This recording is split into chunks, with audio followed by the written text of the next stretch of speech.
Good morning बच्चों। Purnia live class के इस गर्मी छुट्टी स्पेशल क्लास में एक बार फिर से आप सभी का बहुत स्वागत है। पिछले क्लास में हम लोगों ने प्रोबेबिलिटी अर्थात प्रायिकता के बारे में पढ़ा था। आज हम लोग उसी क्लास को आगे बढ़ाएंगे और कुछ और भी तरह के कंसेप्ट को जानेंगे।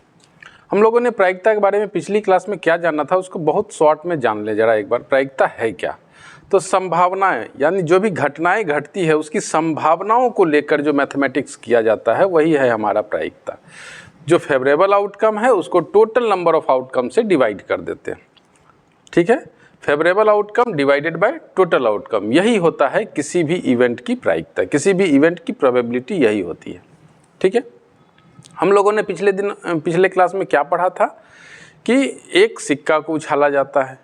जब एक सिक्का को उछालते हैं तो हमारे पास टोटल आउटकम्स कितने आते हैं? 2। और उस 2 आउटकम में से एक हेड होता है और दूसरा टेल होता है। मान लेते हैं कि प्रश्न में पूछा जा रहा है हेड आने की प्रायिकता क्या है। तो हेड आने की प्रायिकता निकालने के लिए हेड तो 1 है और टोटल आउटकम कितना है? 2 है, तो 1/2। यदि क्वेश्चन कह दे टेल आने की प्रायिकता क्या होगी, तो टेल तो 1 है और टोटल आउटकम्स 2 है, तो 1/2।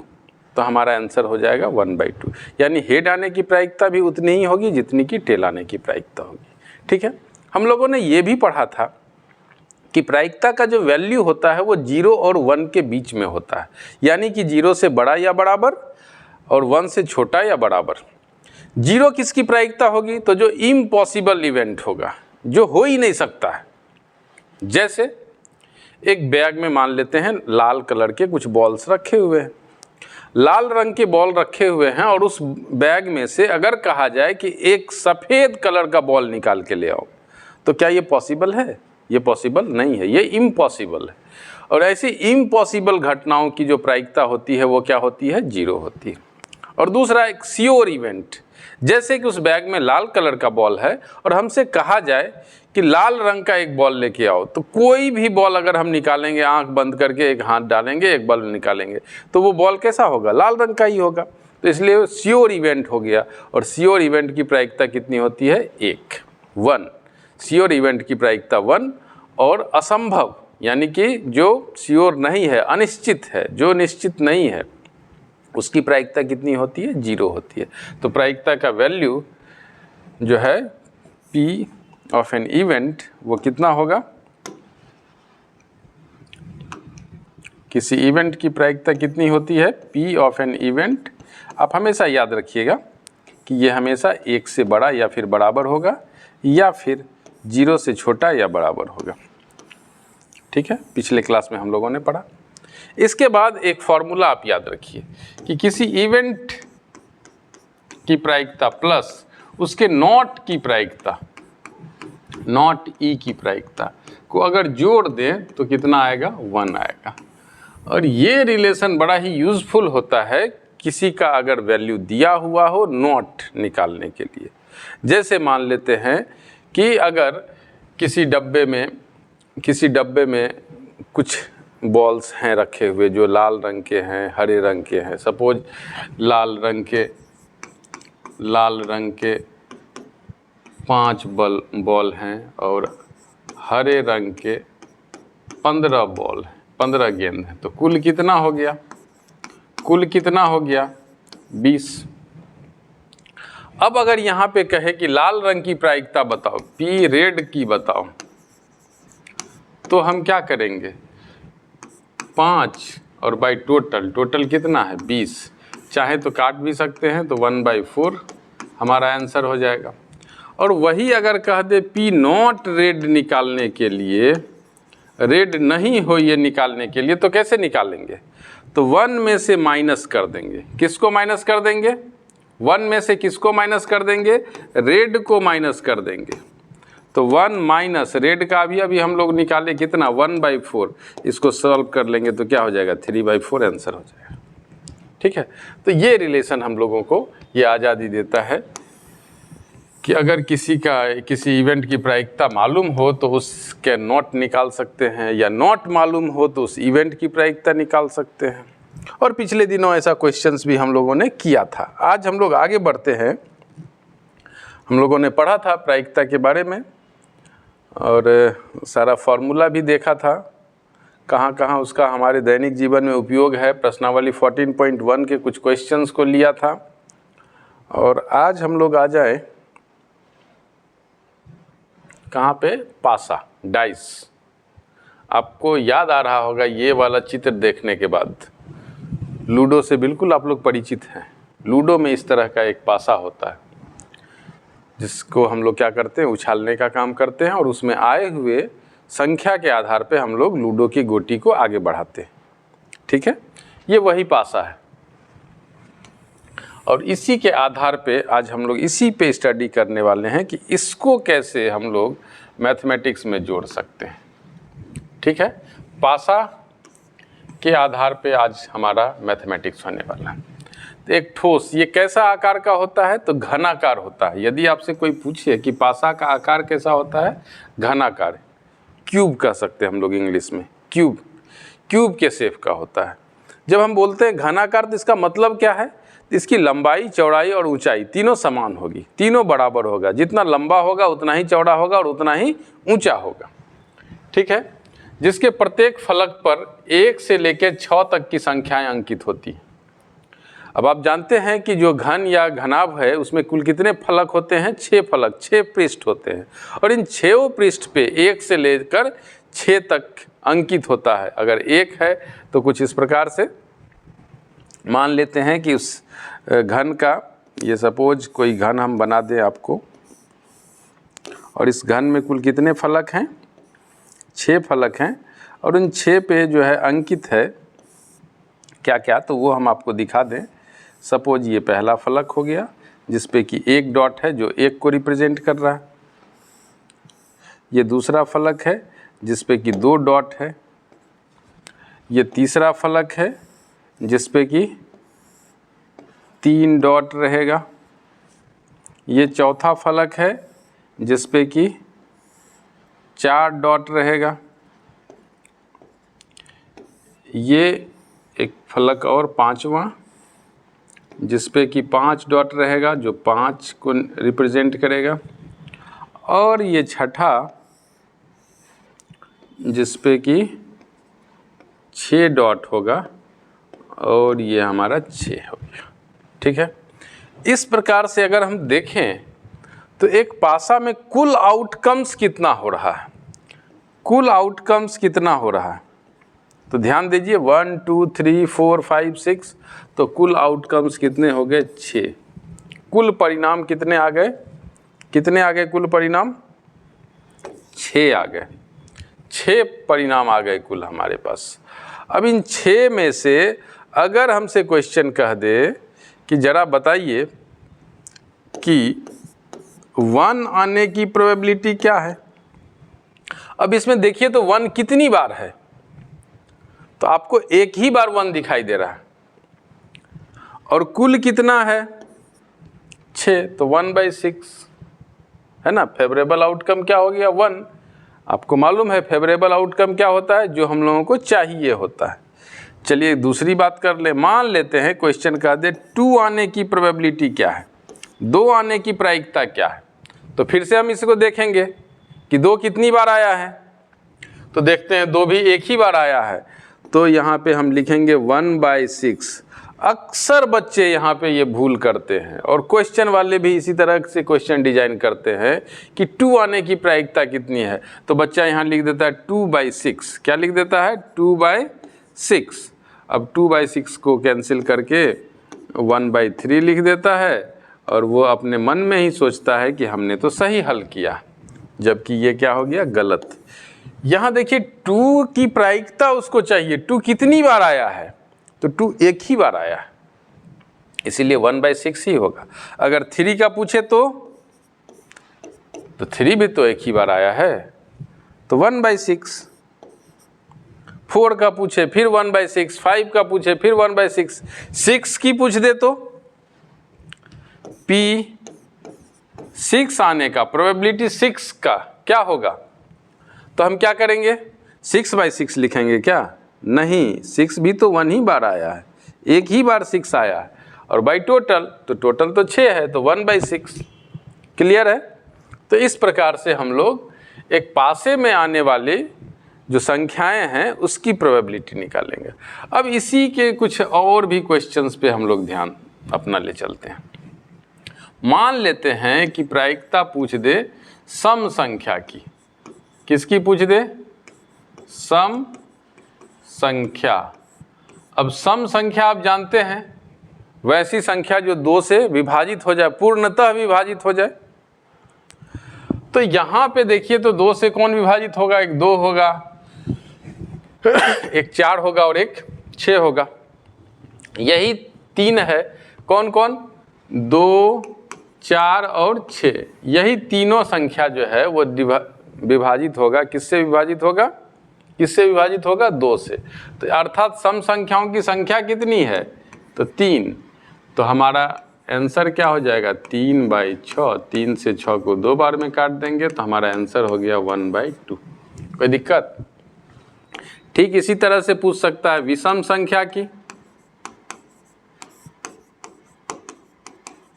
विषम संख्या की प्रायिकता क्या होगी? तो विषम संख्या यहाँ पे कौन होगा?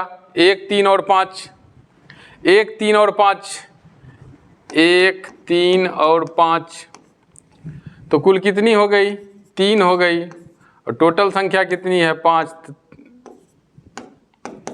तो टोटल हमारा आंसर आ गया 1/2। तो सम संख्या की प्रायिकता जितनी है विषम की भी प्रायिकता उतनी ही है। आइए अगर कह दे P अभाज्य संख्या की। अभाज्य संख्या। अभाज्य संख्या आपको मालूम है कौन कौन? प्राइम नंबर बोलते हैं इंग्लिश में, सम को बोलते हैं इवन, विषम को बोलते हैं ऑड, और अभाज्य को क्या बोलते हैं? Prime number. तो प्राइम नंबर, प्राइम यहाँ कौन कौन है? तो आप सबसे पहले तो जानिए प्राइम नंबर कहते किसको है? तो वैसा नंबर जो 1 एंड इटसेल्फ से डिविजिबल हो। किससे डिविजिबल हो? 1 से और स्वयं से, इटसेल्फ, अपने वो जो नंबर है उसी से। जैसे हम लोग बात कर ले 2 से, तो 2 क्या है? 1 से डिवाइड होगा या फिर 2 से ही डिवाइड होगा। 3 की बात करें तो 1 से डिवाइड होगा या फिर 3 से ही डिवाइड होगा। तो अभाज्य संख्या हमारा कौन कौन है? तो 2 है, 3 है और 5 है। तो ये भी हमारी संख्या कितनी है? 3 हो गई। तो हमारा 3/6 हो जाएगा। 1 बार में, 2 बार में, 1/2 आंसर हो गया। ठीक है। तो इस प्रकार से अगर मान ले दे कि एक संख्या है जो 5 से छोटी, 5 से छोटी हो, 5 से छोटी की प्रोबेबिलिटी निकालने के लिए कहा दे। तो संख्या 5 से छोटी है तो 5 तो नहीं होगा, क्योंकि क्वेश्चन क्या कह रहा है? 5 से छोटी, तो 4 तक होगा। तो 1, 2, 3, 4 तो कुल कितनी संख्याएं हो गई? 4 डिवाइडेड बाय कुल 6। तो 2 बार में, 3 बार में, तो आंसर हमारा क्या हो जाएगा? 2/3।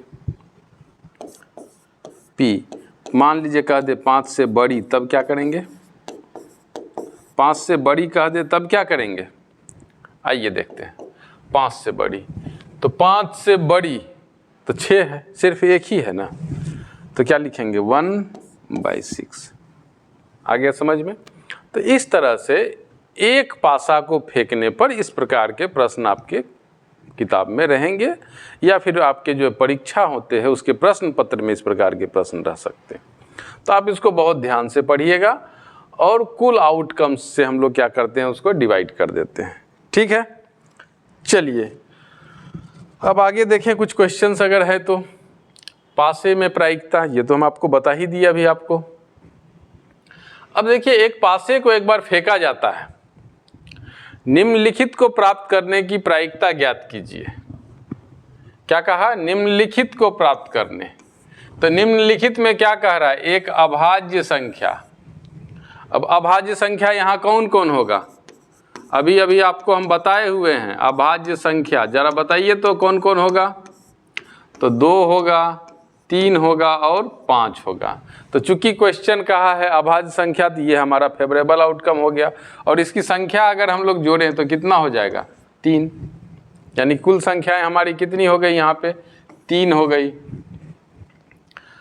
तो प्रायिकता ज्ञात कीजिए। तो प्रायिकता अभाज्य संख्या का ज्ञात करना है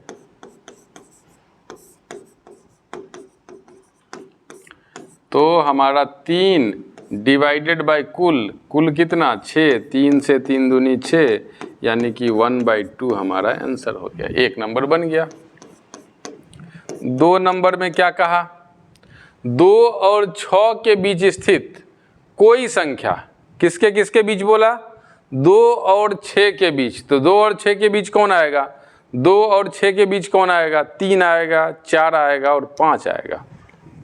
कौन कौन आएगा, 2 तथा 6 के बीच कौन कौन आएगा, 3 आएगा,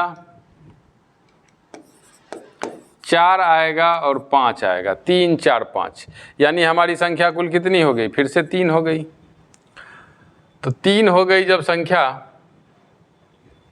3 हो गई संख्या, तो हमारा प्रोबेबिलिटी 2 तथा 6 के बीच की अगर निकालें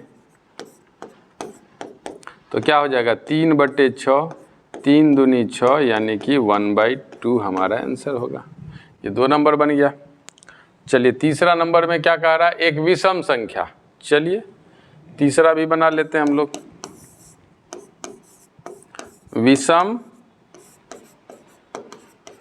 संख्या, विषम संख्या हमारा कौन कौन होगा, याद कीजिए, 1, 3, 5, अभी थोड़ी देर पहले ही हम बताए हैं, 1, 3, 5।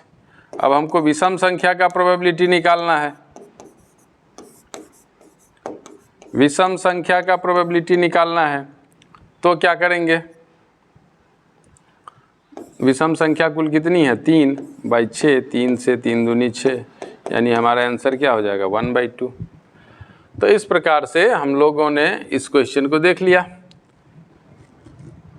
कि किस प्रकार से एग्जाम में क्वेश्चन पूछे जाते हैं। एक बच्चे के पास एक ऐसा पासा है जिसके फलकों पर निम्नलिखित अक्षर अंकित हैं। चलिए बहुत बढ़िया क्वेश्चन। इस बार जो पासा है उस पासा पे 1, 2, 3 अंकित नहीं है, यानी जो अंक अंकित होता था वो नहीं है।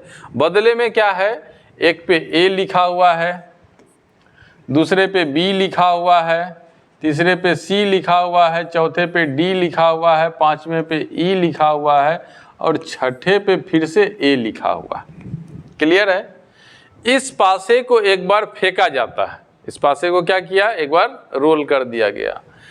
इसकी क्या प्रायिकता है कि A प्राप्त हो, क्या निकालना है, A प्राप्त हो, क्या प्राप्त हो, A प्राप्त हो, इसकी प्रायिकता मालूम करनी है। तो देखिए इस 6 में से ये टोटल आउटकम हमारा कितना है, 6 है। इस 6 में से A कितनी बार आया है, जरा गिनिए तो। 6 में से A कितनी बार आया है, ये A आया एक बार और यहाँ पे 2 बार, तो 2 बार आया है और कुल हमारा 6 है। 2 से 3 बार में कैंसिल कर देते हैं तो 1/3 आंसर हो गया। क्लियर है। चलिए तो ये बन गया 1 नंबर। दूसरा नंबर क्या कह रहा है, D प्राप्त हो, क्या प्राप्त हो, D प्राप्त हो। तो D प्राप्त हो, तो D देखिए यहाँ पे कितनी बार आया है, बहुत आसान है, इससे आसान आपको कोई भी चैप्टर नहीं मिलने वाला, प्रायिकता सबसे आसान है। D कितनी बार आया है, देखिए जरा यहाँ पे एक ही बार आया है, 1/3, सॉरी टोटल तो हमारा 6 है, तो 1/6 ये आंसर हो गया, यहाँ ये आंसर हो गया। क्लियर है। चलिए मान लीजिए आप एक पासे को आकृति इतना में दर्शाए आयताकार क्षेत्र में यादृच्छा रूप से गिराते हैं, तो इसकी क्या प्रायिकता है कि वह पासा 1 मीटर व्यास वाले वृत्त के अंदर गिरेगा। चलिए बहुत बढ़िया क्वेश्चन है। ये एक आयताकार भाग है, क्षेत्र है, और उसके अंदर एक वृत्ताकार भाग है। आप देख रहे हैं ये अंदर में क्या है, एक वृत्ताकार भाग बना हुआ, और इस वृत्ताकार भाग की जो त्रिज्या है, सॉरी व्यास है, वो कितनी है, 1 मीटर है। ये व्यास कितना है, 1 मीटर, 1 मीटर व्यास है, यानी D दिया हुआ है कितना, 1 मीटर। अब जब D 1 मीटर दिया हुआ है तो R इक्वल टू आप जानते हैं व्यास को 2 से डिवाइड करने पे प्राप्त हो जाएगा, तो 1/2 मीटर हो गया। ठीक है, गिराते हैं।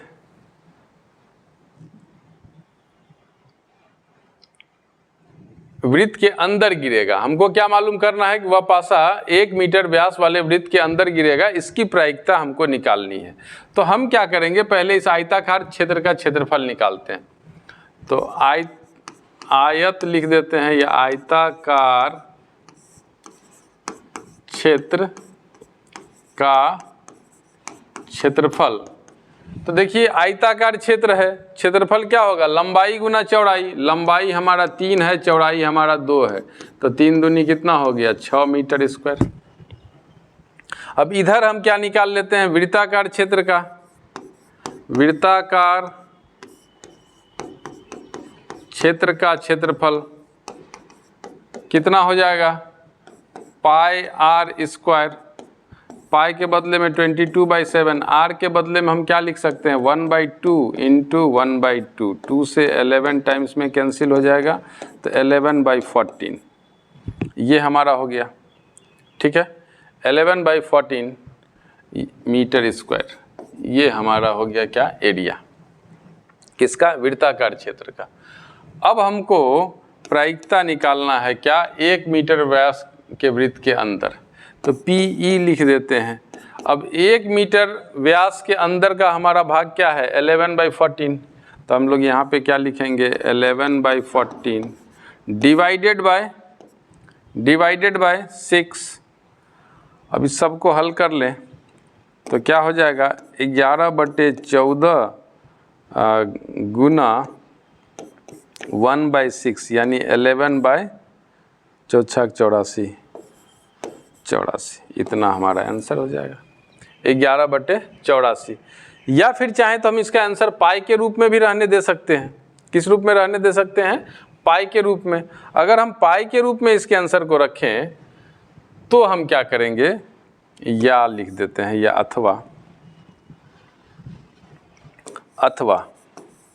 अथवा इसको हम लोग दूसरे तरह से कैसे हल कर सकते हैं।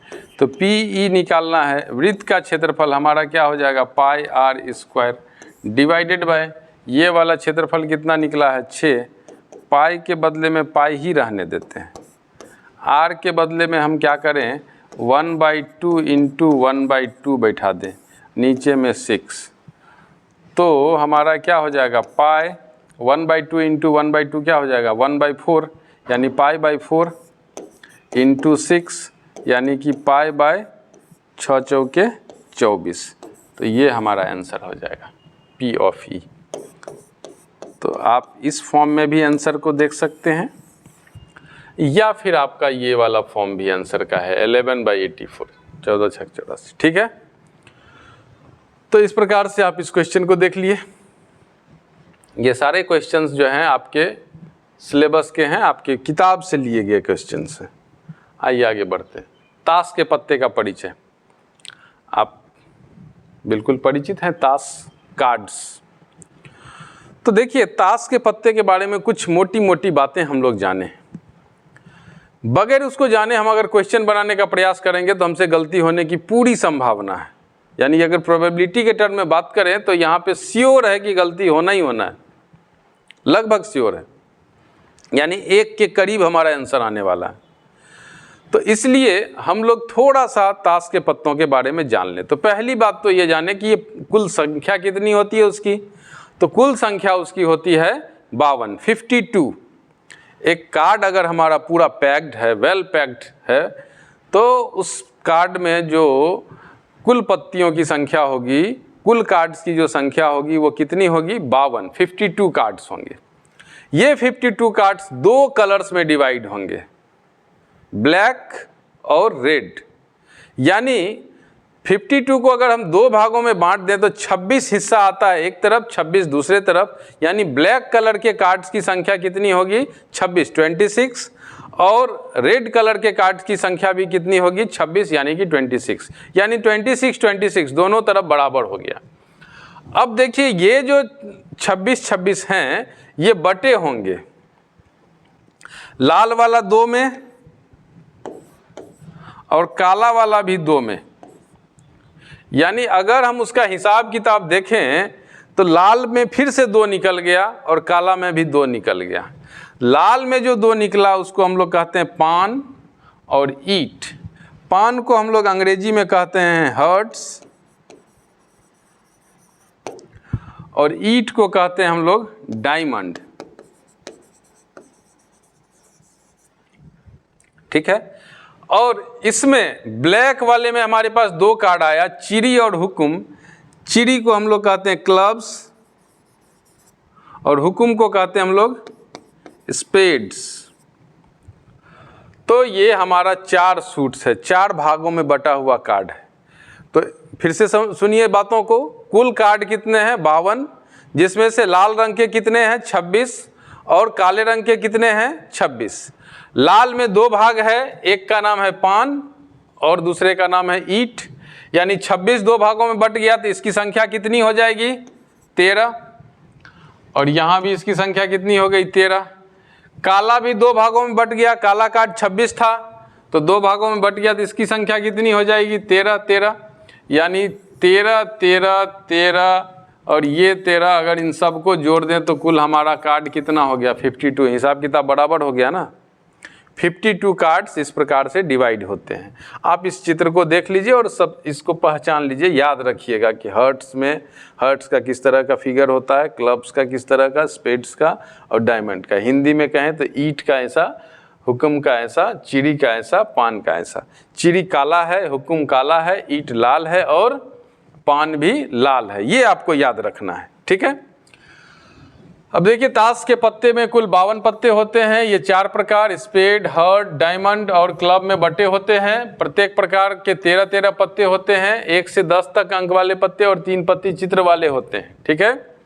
चलिए उस पर हम बाद में आते हैं। ताश के पत्तों के 2 रंग में बांटा गया है, लाल रंग 26, लाल रंग 26 और काला रंग 26। ठीक है। तो आप इस बात को समझ गए हैं। ठीक है। आइए हम इस पूरे हिसाब किताब को देखते हैं कि इस 13 का हिसाब किताब कैसा है। तो सबसे पहले हम लिख दें कार्ड्स कितने हैं? 52। डिवाइड कर देते हैं कितने भागों में? 2 भागों में। एक हमारा कौन जाएगा? रेड। कितनी संख्या होगी? 26। दूसरा हमारा कौन जाएगा? ब्लैक। कितनी संख्या होगी? 26।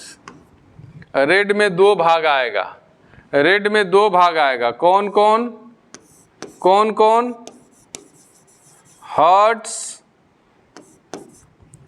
And diamonds. अब 26 को अगर 2 भागों में बांटे तो हिस्सा कितना कितना आएगा? 13 13 13 13 हो गया। सिमिलरली उसी प्रकार से ब्लैक को भी 2 हिस्से में हम लोग बांट दें तो हिस्सा कितना कितना आएगा? 13 13 आएगा। ब्लैक में कौन आएगा? क्लब्स और स्पेड्स। ये भी हमारा 13 और ये भी हमारा 13 13 13 का हिस्सा आ गया। क्लियर है। अब इस 13 के हिसाब किताब को जरा देखते हैं। 13 में एक होगा किंग, एक होगा क्वीन और एक होगा जैक। ये जो 3 कार्ड हैं, इन तीनों कार्ड पे चेहरा बना हुआ होता है और इसीलिए इन तीनों कार्ड को हम लोग कहते हैं फेस कार्ड। क्या कहते हैं?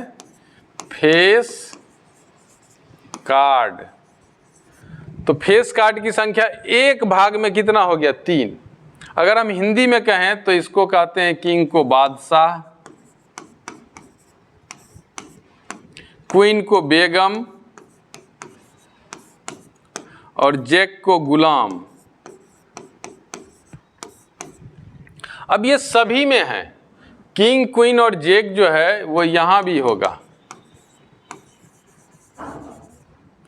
और जैक जो है वो इसमें भी होगा और जैक जो है वो क्लब में भी होगा। किंग, क्वीन और जैक जो है वो इसमें भी होगा। यानी अगर हम आपसे पूछें यहाँ पे कि फेस कार्डों की कुल संख्या कितनी है तो 3 यहाँ, 3 यहाँ 6, 3 यहाँ 9 और 3 यहाँ 12। कुल फेस कार्ड कितना हो गया? 12, 12 फेस कार्ड होते हैं। यदि हम आपसे पूछें कि रेड कलर के फेस कार्ड कितने होते हैं, तो आप जवाब दीजिएगा 3 यहाँ और 3 यहाँ, तो 3 3 6। अगर हम आपसे पूछें कि ब्लैक कलर का फेस कार्ड कितना होगा, तो आप जवाब देंगे कि 3 यहाँ 3 यहाँ। हम आपसे पूछें कि हर्ट्स में कितना फेस कार्ड होगा, तो देखिए हर्ट्स हमारा ये है और हर्ट्स में 3 फेस कार्ड है। अगर हम आपसे पूछें डायमंड में कितना फेस कार्ड होगा, तो 3, क्लब में कितना फेस कार्ड होगा, तो 3, और स्पेड में कितना फेस कार्ड होगा, तो यहाँ भी हमारा जवाब होगा 3। यानी हर सूट में फेस कार्ड की संख्या कितनी होगी? 3 3 ही होगी। चलिए अब 3 के बाद का हिसाब करते हैं, बाकी 10 का। तो जो पहला होता है उसको 1 बोलते हैं, इसके बाद 2 3 4 5 6 7 8 9 और 10। ये इस प्रकार से हमारा कार्ड का डिस्ट्रीब्यूशन है। पहला कार्ड को हम क्या बोलते हैं? 1, फिर 2 3 4 5 6 7 8। इस सब में इसी तरह से होगा, ACE 2 3 4 5 6 7 8 9 10। इसमें भी 2 3 4 5 6 7 8 9 10। इसमें भी 2 3 4 5 6 7 8 9 और 10। तो इस प्रकार से आप क्या देखें कि हमारा जो 52 कार्ड है उसका हिसाब किताब आप यहाँ देख लीजिए, एकदम आप एक जगह समराइज हो गया कि 52 कार्ड डिवाइड हो गया सबसे पहले 2 ग्रुप में, 26 लाल और 26 काला। फिर लाल का जो 26 है वो फिर 2 भागों में बट गया, कौन कौन सा? हर्ट और डायमंड। और इधर का जो फिर काला का जो 26 है वो भी 2 भागों में बट गया, क्लब और स्पेड। क्लियर है? इस प्रकार से हमारे पास 4 सूट तैयार हुआ और प्रत्येक सूट में कितना कार्ड हो गया? 13 13 कार्ड हो गया। ठीक है, इस 13 कार्ड में से जो 3 कार्ड है वो चेहरे वाला कार्ड है, तो इसीलिए इसको हम कहते हैं फेस कार्ड। इसमें भी फेस कार्ड, इसमें भी फेस कार्ड, इसमें भी। अगर हम आपसे पूछें कि लाल रंग का कुल कितना फेस कार्ड होगा, तो 3 3 6। अगर पूछे ब्लैक का कितना फेस कार्ड होगा, तो 3 3 6। ठीक है, अगर हम पूछें हर्ट में कितना फेस कार्ड होगा, तो 3। अगर हम पूछें कुल कितना फेस कार्ड होगा, तो सबका जोड़ देंगे और 12। क्लियर है? अगर हम इसी प्रकार आपसे पूछें कि 1 कितना होगा, तो 1 देखिए 1 2 3 4 होगा। अगर हम पूछें रेड कलर का 1 कितना होगा, तो 2 होगा। अगर हम पूछें क्लब में कितना 1 होगा, तो 1 ही 1 होगा। अगर हम पूछें स्पेड में कितना 1 होगा, तो 1 ही 1 होगा। क्लियर है? 10 लिखा हुआ पत्ता जो है वो स्पेड में कितना होगा, तो 1 ही होगा। लाल रंग का 10 लिखा हुआ पत्ती कितना होगा, तो लाल रंग का ये और ये। ठीक है, तो ये डाटा आपको बहुत ही मदद करने वाला है। अब आते हैं एक क्वेश्चन पे कि आप कितना समझे हैं बातों को। 52 पत्तों को अच्छी प्रकार से फेंटी गई है। ठीक, वही 52 पत्ता कार्ड वाला जो है, ताश वाला। एक गड्डी में एक पत्ता निकाला जाता है, निम्नलिखित को प्राप्त करने वाली प्रायिकता ज्ञात कीजिए। लाल रंग का बादशाह, क्या निकालना है? लाल रंग का बादशाह। चलिए अब आपको सोचना है, बादशाह कैसा रंग का होना चाहिए? लाल रंग का होना चाहिए। तो लाल रंग में कुल कितना कार्ड होगा? 26 कार्ड, यानी 2 सूट आ गया। कौन कौन? डायमंड और हर्ट। तो डायमंड में भी एक बादशाह होगा, हर्ट में भी एक बादशाह होगा, तो कुल बादशाह कितने हो गए? 2। तो 2 गो बादशाह हो गया। टोटल कार्ड कितना है? 52। तो बाय 52, एक बार में 26 बार में तो कट गया, तो 1/26 आंसर हो गया। क्लियर? दूसरी बात करते हैं, लाल रंग का तस्वीर वाला पत्ता। क्या बोला? लाल रंग का तस्वीर वाला पत्ता।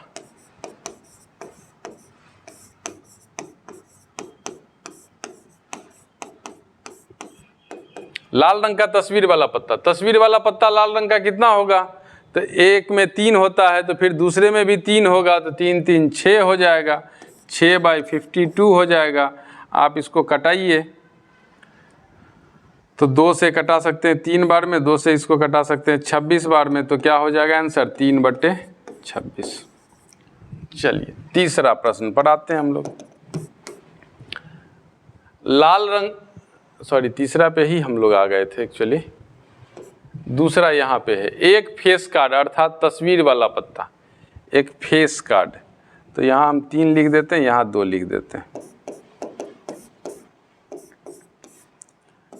एक फेस कार्ड, तो फेस कार्ड कुल कितने